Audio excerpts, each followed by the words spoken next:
بسم اللہ الرحمن الرحیم الصلاۃ والسلام علیکہ یا رسول اللہ وعلیکہ وصحابکہ یا حبیب اللہ۔ اللہم صلی علی محمد و آل محمد، اللہم صلی علی محمد و آل محمد۔ اس دعائے کن فیکون کا آخری حصہ، تیسری قسط، تیسرا پارٹ، جب انسان بہت کسی مصیبت تکلیف، اس کی فریاد سننے والا سوائے اللہ کی ذات کے اور کوئی نہ ہو، اپنے پرائے سب ساتھ چھوڑ گئے ہوں، اپنے پرائے سب ساتھ چھوڑ گئے ہوں، غربت و افلاس کی وجہ سے، بیماری و تنگ دستی کی وجہ سے، یا کسی بھی وجہ سے، تو پھر اس دعائے کن فیکون کے جو پڑھنے کا طریقہ بتایا تھا نا شروع میں، تعوذ و تسمیہ، اور پھر کلمہ طیبہ اور کلمہ تمجید تین بار، یہ 11 بار، 3 بار بھی بامر مجبوری پڑھ سکتے ہیں، لیکن جب بیٹھتے ہیں مسلے پہ باقی کاموں کے لیے پورا دن اور اللہ کے ذکر کے لیے چند منٹوں کے لیے بیٹھیں تو یہ تو پھر کچھ سودا وارے کا نہیں بڑھنا۔ تو ان درود پاک کو اتنی مرتبہ پڑھ کے، یا غیاث المستغیثین اغثنی، یا غیاث المستغیثین اغثنی، اغثنی اغثنی، الہی انک علی کل شیء قدیر، یا غیاث المستغیثین اغثنی، الہی انک علی کل شیء قدیر، بیدک الخیر انک علی کل شیء قدیر، یا رسول اللہ انظر حالنا، یا حبیب اللہ اسم قالنا، اننی فی بحر مغرق ساحل لنا اشکالنا، پریشانم اغثنی یا رسول اللہ۔ اپنے استغاثہ، اپنی فریاد بارگاہ لم یزل میں پیش کریں یا بارگاہ مصطفیٰ میں پیش کریں، اور اللہ تبارک و تعالیٰ کا کرم اس امت پہ یہ ہے کہ اس نے امت کو 2 کریموں کے درمیان رکھا ہوا ہے، ایک خود ذات کریمی اور ایک اپنے محبوب کی ذات کریم کے درمیان اس امت کو رکھا ہوا ہے۔ تو اس لیے جب بھی کوئی مشکل، کوئی رکاوٹ، کوئی بندش، ہماری فریاد سننے والا کوئی نہ ہو، تمہاری حاجت روائی کرنے والا کوئی نہ ہو، تو میں ڈاکٹر، حکیم، طبیب جواب دے چکے ہوں،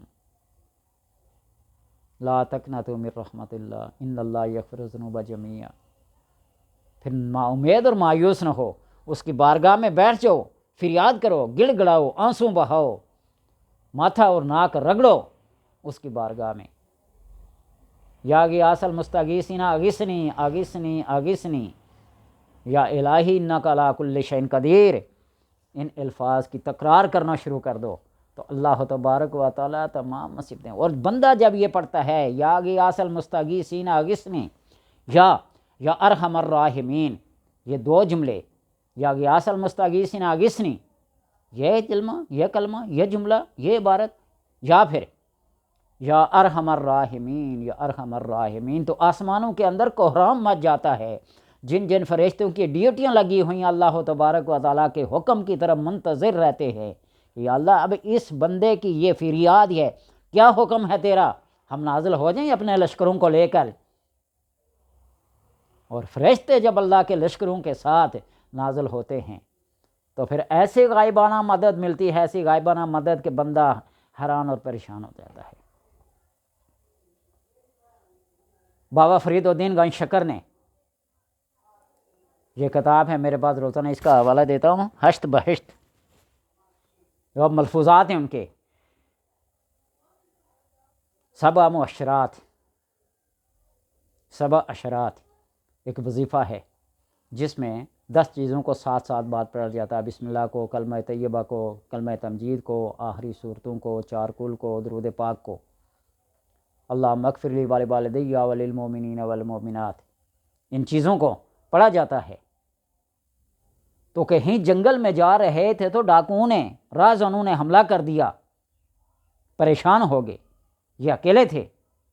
اللہ تبارک و تعالیٰ نے اپنا غائبانہ ایک لشکر بھیجا جو سر کٹے ہوئے تھے، چل رہے تھے، وہ ڈاکو اس حیرت المتحیر واقعے کو دیکھ کر ڈر کے بھاگ گئے کہ سرکٹے انسان کہاں سے آ گئے۔ جب وہ ڈاکو بھاگ گئے تو بابا فرید الدین کی بارگاہ میں وہ حاضر ہوئے۔ کون ہو تم؟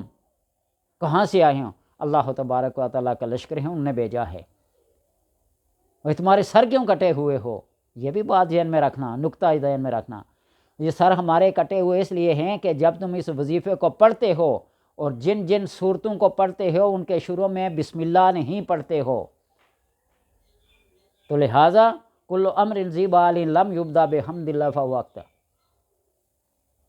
تم ان صورتوں کے پڑھتے وقت بسم اللہ کو نہیں پڑھتے، تو لہٰذا اس لیے ہمارے سر کٹے ہوئے ہیں۔ تو جب بھی صورت کو پڑھا جائے تو بسم اللہ کے ساتھ پڑھا جائے،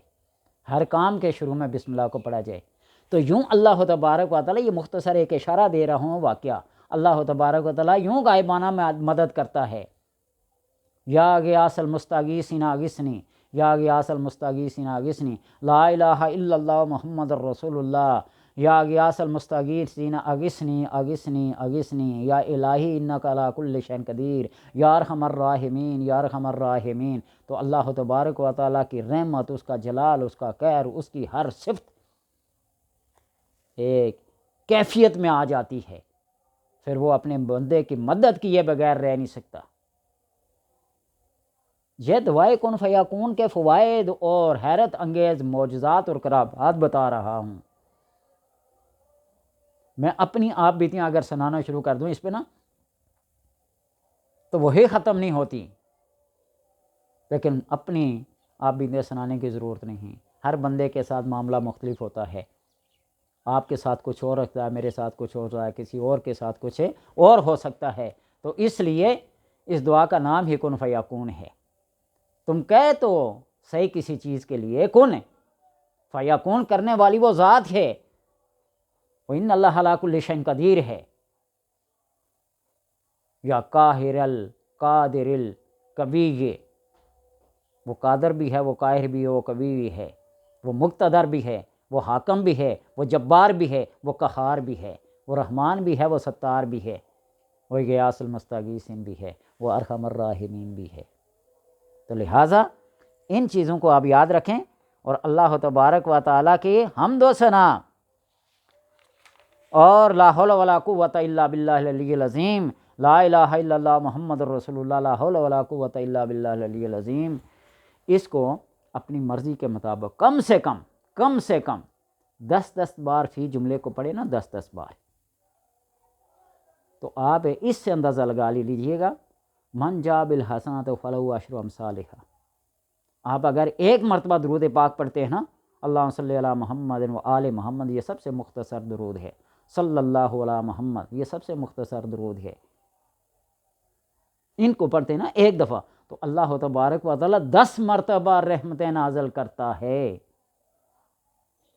تو جب ان کلمات کو، ان جملوں کو آپ 10 بار پڑھیں گے تو 10 سے ملٹیپلائی کر کے آپ آگے بڑھتے جائیں۔ اللہ کے ہاں کسی چیز کی کمی تو نہیں ہے، اس کا خزانہ قدرت بڑھتا جاتا ہے، گھٹتا ہی ہے۔ جس طرح آپ علم کو استعمال کرتے ہیں تو علم گھٹتا نہیں ہے، علم بڑھتا جاتا ہے، علم بڑھتا جاتا ہے۔ اس طرح اللہ تبارک و تعالیٰ کا خزانہ قدرت بڑھتا جاتا ہے، بڑھتا جاتا ہے اور بڑھتا جاتا ہے۔ اللہ تبارک و تعالیٰ سے دعا ہے کہ اس دعائے کن فیکون کو اپنی زندگی کا ایک حصہ بنانے کی اللہ توفیق عطا کرے اور اس کے اثرات، اس کے ثمرات، اس کے فوائد سے ہر ایک کو مستفید کرے۔